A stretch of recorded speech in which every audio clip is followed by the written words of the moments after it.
We are back with another edition of Talking a Big Game. I'm your host, Eddie Maisonet. And today, I actually felt like this is kind of returning the favor because the man invited me over for, to come by the crib. My boy done moved back to H-Town. You holding, you know what I'm talking about? And he said, hey, I'm trying to have a fight party. Let's watch Canelo Crawford. That boy ordered some good pizza from I ain't gonna give him no promo, but some good pizza from up the street. It's the one and only Brandon Caldwell of Two Dope Marks, my guy. Forget that.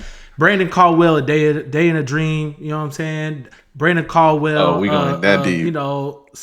Sports Fan Journal affiliate, you know what I'm saying? Brandon Caldwell, ex ESPNer like yours truly, you know what I'm saying? From the worldwide leader, BC, it's good to see you, my guy.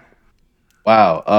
When you do the whole rundown like that, it reminds me that I've done so much. This also feels like throw it back at you. This feels like an unsportsmanlike conduct reunion, if you really want to talk about it. They not ready. They not ready for all that. They not ready for all that. And shout out to Justin Tinsley. But no, I'm great, man. I'm great. It's good to be back home. Great energy that I've felt, every time I go out, people see me like, oh, you're back. I'm like, yeah. And then, I got big ideas coming down the pike. And yeah, like last night I was at the Deluxe Theater in Fifth Ward and we caught a showing of Brown Sugar. Which is, hey, you've seen a movie 20 years ago, but when you see it around a bunch of creatives who appreciate the film and have like difference of opinion, it's like, all right, now we know we're doing something. So shout out to the Black Cinema Club. Their next I'll give them free promo because they're the homies. Their next showing next Wednesday, September 24th, my daddy birthday, by the way, is Belly at the Deluxe Theater. So again, if you want to see some Hype Williams cinematography in theaters, because I was not old enough to see Belly in theaters, yeah, this is That's something funny. I think you should check out. Yeah, I might have to see if I can get some time. You know what? No, the wife is like, it's your turn to put the boy to bed. I think she's gonna be out of town, so I might have to let you give me a dispatch and let me know how it goes. See if I can sneak in on the next one. But look, Definitely. This is what I want to do because this is actually an interesting time on the sports calendar, and we did bring up Canelo Crawford, and there were some powerful people in that building at Allegiant Stadium, and we're gonna get to that. But first, we did mention we in H-Town. And by the way, before we get started, if you haven't already, please go to your favorite podcast provider and go put 5 stars on the pod. We would really appreciate that. We're trying to get it going. We're talking a big game. I just want to say quickly, thank you for all the support, the pouring out of love, the subscribers that are just already showing love. Got a lot of really good feedback, and the biggest thing about this is just being consistent. So I definitely want to make sure I tip my cap to all the folks that are supporting the mission, supporting the project. But, hey, man, the Houston Texans are 0-2. Your boy, your squad, the Texans, dropped the ball in week 1 against Matthew Stafford and them boys. Week 2, dropped the ball against Baker, Reagan, Mayfield, and them boys. Once again, Baker Mayfield comes to Texas and wrecks shop on any and all corners of Texas. My first question is, look, we did this last season. The Texans went 0-2, somehow went 10-7 in we can say it, a very crappy AFC South division, and fizzled out in the playoffs. This situation feels slightly more dire. Am I tripping or not? See, I would say you're tripping, and then I realize it because I can see this from both perspectives here, right? So offensively, yeah, it is code red, right? Because you only have 2 offensive touchdowns in 8 quarters of football. You only have your defense has basically done the good part, which is limit Matthew Stafford and Sean McVay to 14 points last week, and then hold Baker Mayfield and the entire Buccaneers offensive fleet, which is scary now that I think about it. Right. When you start naming out the names, and you hold them, and you're like, all right, good, we're in line for 3.5 quarters, and then that final drive, you met Baker Mayfield like he back at Oklahoma, planting flags at Ohio State, and you're like, what the hell? I came into this season thinking this was a prove it year for Lovey and CJ Stroud. Not Lovey, sorry. I'm thinking of the other There black you coach go. that helped us get CJ Stroud. Thank you. My apologies. D'Amico Ryans, former Texans linebacker legend. Um, I don't know why things are going out of focus. I'm trying to figure this out. Good. So effectively, this is a prove it year, right? You have quarterback on his this year three. You've now had your I say your I had the greatest rookie year supplanted by Jaden Daniels. And the nuts aspect of it is that you're just trying to figure out like, okay, so is this guy gonna be the guy before you have to give him a crap ton of money? And when you really sit back and think about it, he was missing throws. He was literally just trying to figure out, like, hey, this is not working the way it shouldn't be. And I think for a young quarterback who apparently what this is with this organization in totality, when you don't have a competent offensive line, you're gonna have, shall we say, QB PTSD. Yes, and you just brought up a really interesting point in relation to that because I look at the Texans and I think about what they did in the offseason, and it looks like Nick Caserio, the general manager of the Houston Texans, did a fantasy football draft. And we've all done a fantasy football draft before. What do? You draft a quarterback, you get two running backs, two wide receivers, a tight end, a defense, and a kicker. They're like, okay, well, we got CJ Stroud, we got Joe Mixon. Oh, he might get hurt. We got Nick Chubb. Oh, and we gonna draft Woody Marks. We got backs. Okay, cool. We know we got the homie Nico. Okay, Tank Dell is hurt. Let's go get Christian Kirk. Let's get the two light skinned Jadens. Is it Jadens? Yes, from Iowa State. They're Jalen's. I'm sorry. It's so many Jalen's. Jalen's on the Houston Texans. Ridiculous. You get Higgins and you get Jalen Noel, right? And then you go get about 3 or 4 tight ends, hoping one of them can stick. And then you go pick the Texans defense, an all-world Texas defense, and you get a kicker and everything's good. But in fantasy football, you don't draft offensive linemen. And we knew that the Texans had a crappy offensive line in 2024. And we watched the Houston Texans in 2025 basically strip it down and make it worse. And then when they had opportunities to go make other deals and do the draft and free agency, I mean, the Texas defense is so good. We saw them also go pick up Chauncey Gardner-Johnson, CJ Gardner-Johnson from the Philadelphia Eagles. And it was like, man, like they are doubling down on defense, which there is a lot of people who are geniuses that say double down on your strengths. But when you have such a glaring weakness and you're like, we're also going to bring in Braxton Berrios and we're going to bring in, all of these different skill position players, and offensive line was such a glaring need. I think that there has to be like a different conversation on like, are the Texans actually trying to sabotage back? And I know that they're not intentionally doing it, but we can also look back at what's going on in Cincinnati with our boy Joe Burrow, and like he's having a rough go of it. And we know that the Bengals are not built. If they're not drafting players that play in the Big Ten or the SEC that Mike Brown can watch on your local news affiliate, they're not pulling a bunch of players with depth onto that squad. And we don't have any. I couldn't even tell you who the backup quarterback of the Texans are right now. And I just think if I'm a Texans fan and if I'm thinking about what this season's supposed to be, another year of CJ Stroud getting his ass beat is not appealing at all. It's definitely not. I think when you went to the season, you knew that, hey, Jacksonville is Jacksonville. The Titans drafted the number 1 pick with Cam Ward, and the Colts have Daniel Jones and whatever is left of Anthony Richardson. So you said, okay, this is fine. Like, we're still going to win this division. We're still going to play that first wild card game Saturday, 4:30 Eastern on NBC. Right. Like, that is the Texans tradition, right? But when the only addition to this offensive line is Laken Thompson. That's it. That's all you're gonna do.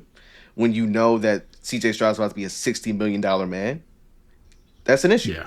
That's clearly an issue. I think between watching Nick Cauley's offense so far, and I'm like, I don't know if this is supposed to be hot because you're a McVay guy and it don't look as crisp, it don't look as tantalizing. And then you watch the game yesterday and you're like, okay, Nico still didn't get a lot of targets. Jalen Noel had the flash play on special teams, but he can't get into regular 4 or 5 wide sets. Yeah. And you're asking yourself, like, have you set this franchise back by not properly addressing the offensive line? You have an all-world defense. You have a defense that could literally shut down people outside of Lamar Jackson. Yeah. Like, you shut down Pat Mahomes last year in the playoffs, right? You shut down Josh Allen. Like, you gave Josh Allen the beats en route to an MVP season from him. So, and then bringing in Chauncey Gardner-Johnson, trust me, my wife's an Eagles fan. She is still upset to this day about that trade. Because shout out to Jazz. I warned her that Kenyon Green was not. No, you're not gonna. It's not equal. Mm-hmm. It's definitely not equal. So if I'm CJ Stroud, we gonna have to figure out, like, do we have to go West Coast offense? Do we have to, like, dink and dunk like old Bill Walsh, Joe Montana?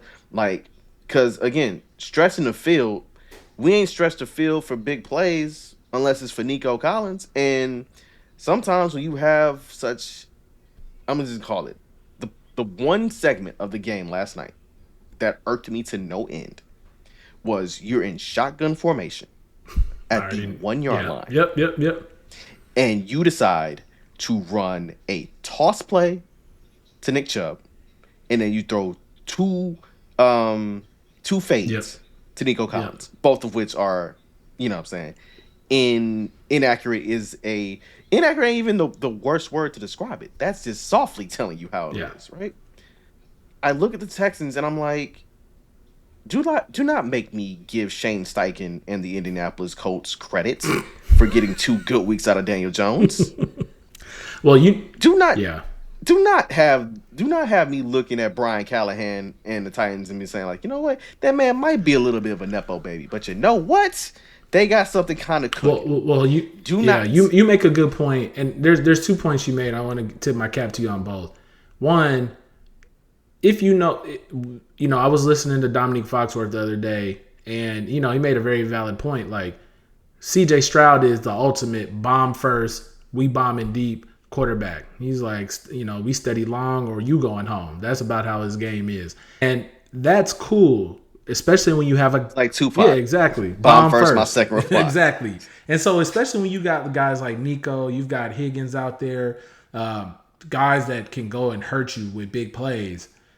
The thing that you need to do that is you need an offensive line that can hold up. And if you don't have an offensive line that can hold up, then you better, like you said, get to West Coast, go to quick game, and it'll be interesting to see what Kaylee does. Kaylee coming from the Rams, the McVay offense, but then also having principles that tie back to Bill Belichick. Like, how modular, I think the word I want to use is modular. How modular is he willing to be in adapting to what they do at Stroud and company? And so, you to a degree, you want to give them some grace because it's only week 2 of the season. But at the same time, the one thing I can say about the Indianapolis Colts, and what's very clear with Daniel Jones, is they have an identity. They do have a good offensive line. They do have weapons on the outside. They, low key, we don't talk enough about Jonathan Taylor. Jonathan Taylor put up 1,600 yards last year on a bad offense. Now they at least seem to have a competent quarterback. And Daniel Jones is somebody that can at least be impactful in the run game. And so I think about what CJ Stroud is going to have to do. And this is going to sound crazy, but in watching that game against Baker and the Bucs, man, you could say anything you want about Baker Mayfield, but that boy, he don't play scared. And when it's time to go win the game, he actually does things to go win the game, including scramble, make plays outside the pocket.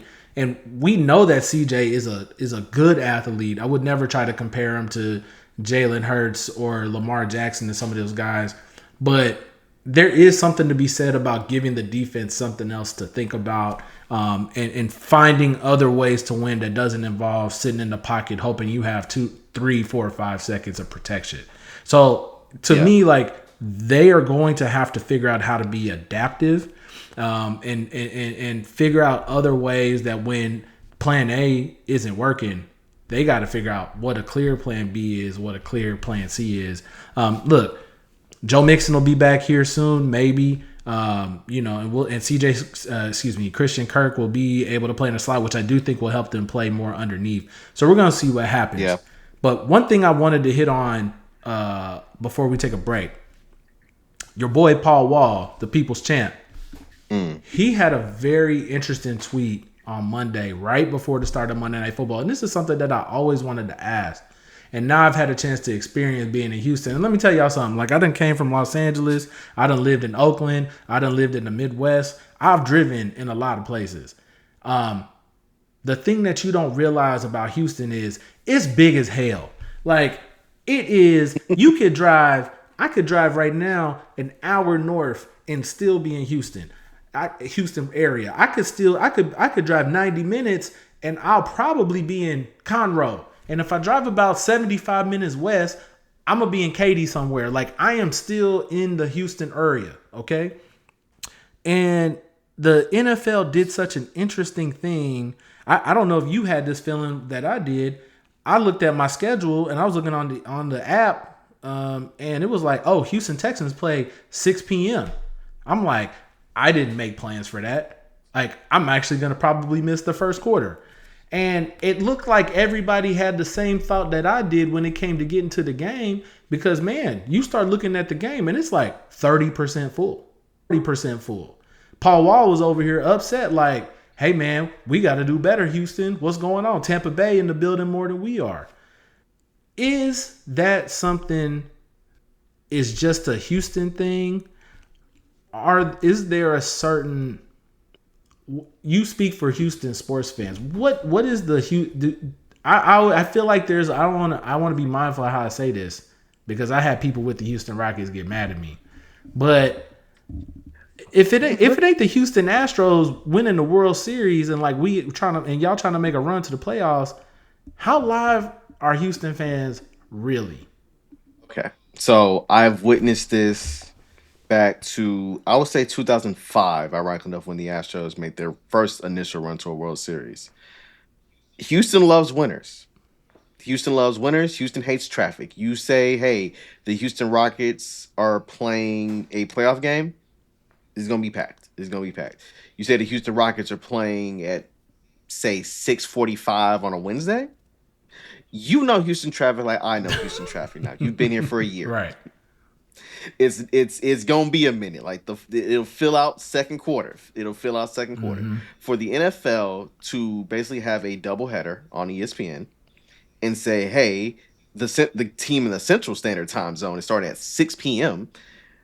That's not helpful to the whole identity of the Central Standard team. It only adds to the stigma, the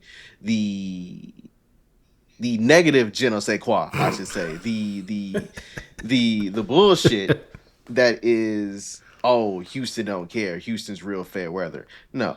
I know good and darn well that if you had that home opener at 12 noon on a Sunday, NRG's packed out in the parking lot from 7 a.m. on, right? It's a matter of timing, right? When you go to Fertitta Center during basketball season, that thing packed. Home of the Houston Cougars for those who aren't aware. Yes.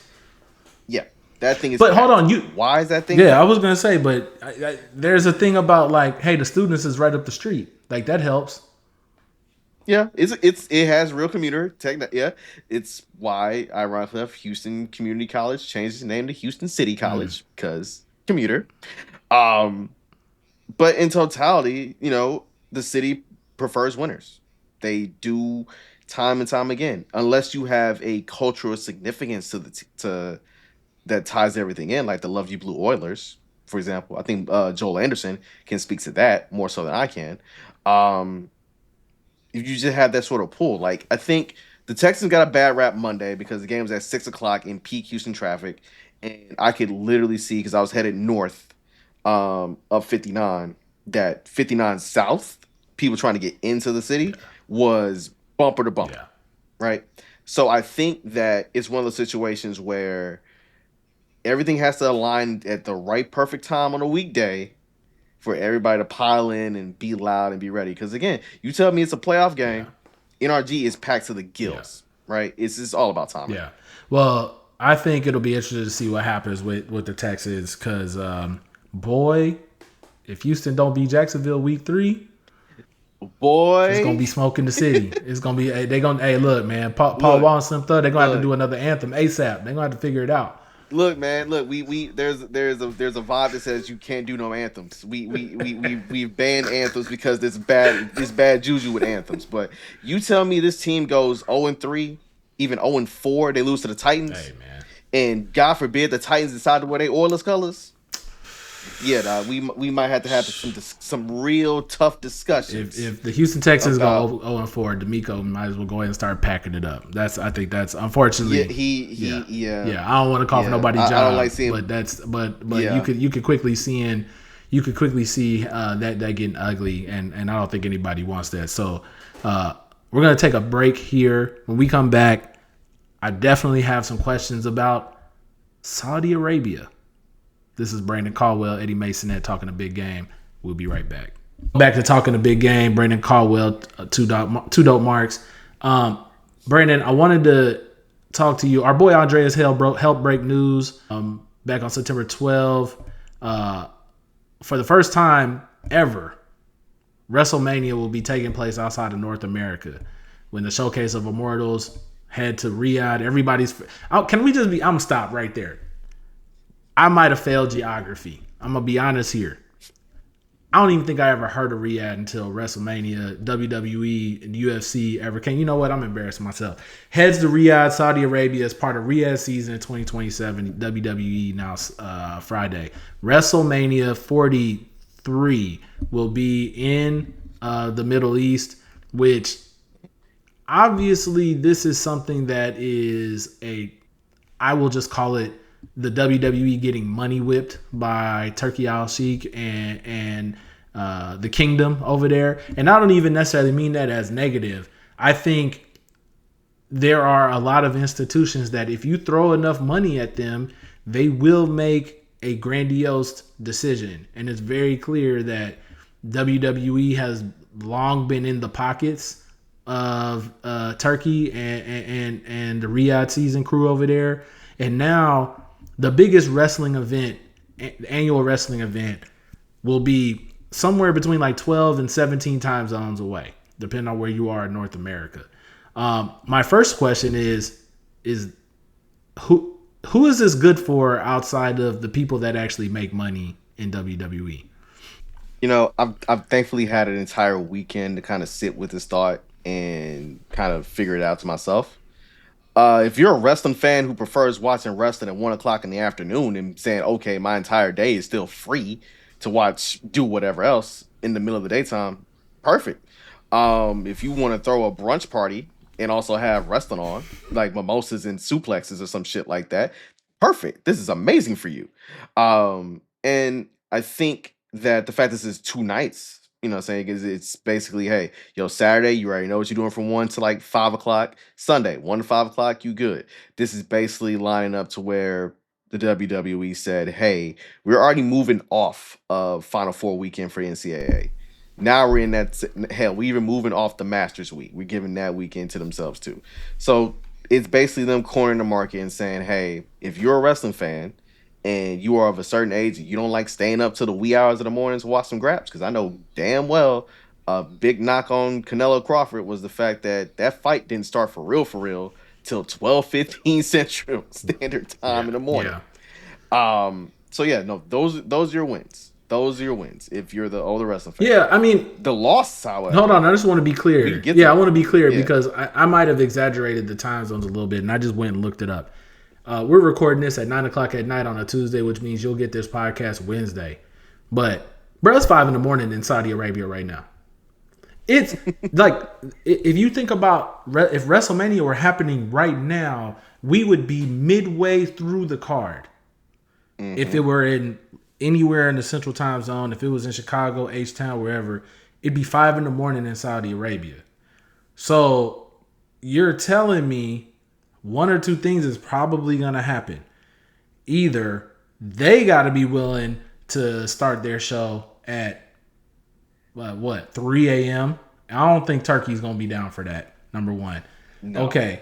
No. You're going to start the show at like to me, like the first question, like you said, is what time even makes sense? Like I'm gonna be honest, I don't want to watch wrestling at noon. That is if you know the scene in Varsity Blues when they was in the strip club and they saw the teacher was in the strip club and then they come out and it's like broad daylight, it's like 7 a.m. Like I feel like watching wrestling during daytime hours, it feels, I don't know, that feels like a little dirty to me. Like and I'm not a wrestling fan gets embarrassed easy, but I think that this is going to be really a real shock to the system, and I'll be really curious to see what Triple H does, what Turkey does, what Nick Khan, the everybody's favorite exec, even Max Kellerman is like one of the best execs there. I was like, man, Max is out here stumping like he's Paul Heyman. This is crazy. What they do to make this logistically work for people all across the globe. Somebody's gonna have to lose here. And if I'm paying that type of money, there's no way I'm waking up at 3 a.m. to watch, The Rock come back out here and do something to somebody. I don't know what's gonna happen. Yeah, that's why I say that. I think we've seen like they've had like test runs with the shows in Paris or Germany, in which is like, okay, we know that there is a time zone difference, so we're gonna start at like 7 o'clock their time. And whatever time for us in the States is whatever time we don't see it. Again, for me, that's cool. I told you this when I visited San Francisco and we linked up in Oakland 2014. The fact that I could watch an NFL game at 9 a.m. and then Sunday Night Football is already done by 5 o'clock, which now means I got the rest of my night to do whatever. That is one of the blessings of the West Coast. Taxes, I don't know, but the sports aspect of it, hell yeah. Yeah. I'll definitely take that. So that's what they're likely going to do. I don't think there's no way in the world it's like, hey, we're going to put this on prime time for a U.S. audience, especially considering that they'll be in year 2.5 of the ESPN deal, which is perfect for what they're trying to do and what they're trying to accomplish. Matter of fact, they got the first ESPN PLE is Saturday with WrestlePalooza, and I think personally they're gonna have a little bit of a tough issue on their hands because wrestling fans who have Comcast and YouTube TV, they don't have access to the ESPN Unlimited, as it is called. So I think that is something they're gonna have to work on. Now you mentioned earlier about like what is the bad of this. Ooh boy. So, if you're a wrestling fan and you already know that your favorite companies are being money whipped, TKO has been money whipped. This is not a WWE thing. This is they're owned by a parent company now. Vince McMahon said, "Hey, y'all offering how many billions? I bet I'm gone. I'm gonna grow my little Vicente McMahon mustache and get gone." So you want to address blame in TKO. Now, secondarily, this messes up the ecosystem of what WrestleMania week. And for those who are uninformed, I'm glad Eddie brought me on to help inform people here. WrestleMania weekend is basically a pro wrestling family reunion in which all a lot of independent promotions, a lot of independent wrestlers, they all converge on whatever the host city is for WrestleMania. They throw shows, they do conventions, in Wale's case, he threw a party every year. And it is basically a grand old time. Like, you want to talk about what really pumps money into a city's local economy? It is the fact that millions of people converge on one area for a good either the 2 days that WrestleMania is held or that entire week, and they just go for it. Like, we spending money, we staying at hotels, we kicking it, all of that. Having it in Saudi disrupts that completely. Yeah. And I think it's already been floated around. I've seen people like Bully Ray try to basically co-opt what people have been saying for Jump and said, hey, if you're a rival promotion or you're an indie promotion, go pick a city when they're running Saudi, tell everybody, hey, come on down, and you just keep that thing going. Like, you don't have to be in Saudi to do this. I think a lot of times when you think of independent promotions, and that's really your lifeblood. Like, Booker T has reality wrestling here in Houston. For example, like there's independent wrestling popping in Charlotte, North Carolina, in Maryland, in New York, all over the country. And I've said on many occasions, if you are a fan of professional wrestling, support your indies. Like those are the people who are Yeah. trying to get to the show, and they're the ones who are like in the back, pressing up merch, Mm-hmm. working the tables, shaking hands, kissing babies, learning the ropes of this game. And they're the ones that pretty much gonna be the ones that make you really, really, really fall in love with pro wrestling. Um, I think it sucks for them in 2 years, but they also have to look at it like that is something we have to look out for in 2027. In 2026, we're back in Las Vegas. Um, and from there on, you just gotta figure it out. Well, one thing I've heard is, being in Vegas, it's already, I've heard that you told me that the atmosphere around Vegas was a little bit down compared to what it's been in other big cities. I remember it was in Los Angeles when I was there, New Orleans, insert big city here. Houston, The yeah. energy around an event is everything. And so I do think, as we were talking through it, I will say, there is a case to be made that, hey, if we are going to be a global brand, then we can be open to allowing other people to get their version of the party, which I actually totally get. But I do think it's still going to be a real shock to the system to have this event that is, like you said, the Super Bowl, take their talents, 8 time zones away. But I think that there will be a lot of opportunity for promotions. One thing that I'm gonna give away some free game right now. If I were a promotion, this is what I would do. I would set up a massive watch party and have a big screen or something right in the middle of the ring. Tell everybody, hey, come watch WrestleMania with us. Because if Clash at the Castle and all of the European pay-per-views, those things usually start at 12, 1 o'clock. Well, by the time that thing over, hey baby, it's 5, 6, 7 o'clock here. Hey, go get some concessions, go get some merch. We're gonna start this thing up right at 7 o'clock. And Lord knows you will have lots of people. Look, man, they're gonna take. That's an idea somebody's gonna take. I guarantee it. Oh yeah, 1,000%. And that's okay. Like, I just let me get in the building for free. You know what I'm talking about? Like, I might even take a bump. You never know. But not look. I'm not unless it's from Rampage Jackson's son. I'm not taking that bump. But that's a different discussion for a Too soon. Too soon. Okay. Cool. Too okay, soon. My bad.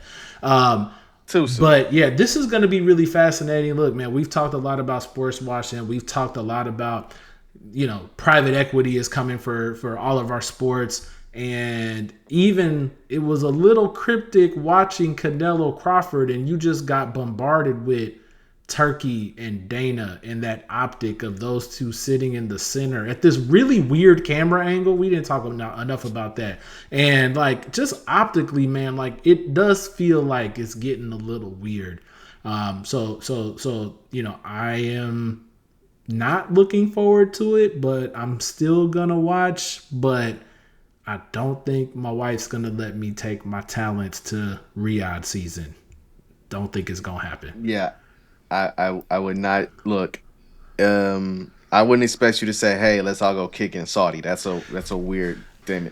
And I say that as somebody who went to Dubai. Like you're gonna be like, you're gonna have to get some hard convincing. Hold on. And that is not on them.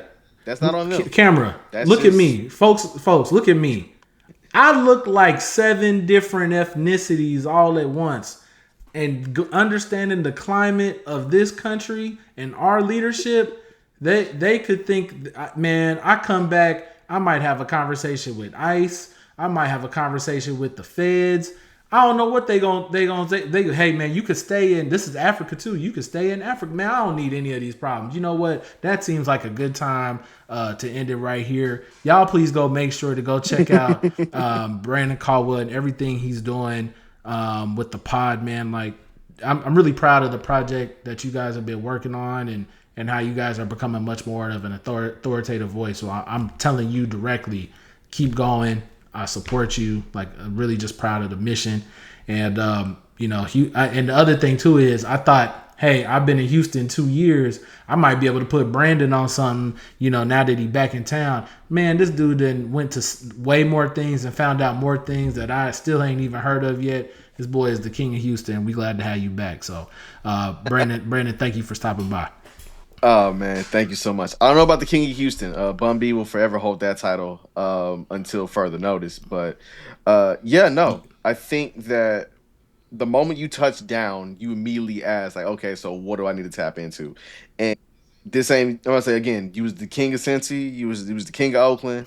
LA is a little bit too damn big in a sense, but I think you've adapted to being a Houstonian. Like you got the whip already. You must say you got settled. You understand Houston traffic. You understand that hey, if you're gonna tell me to be somewhere at 2:30, I need to leave 45 minutes in advance just to get there.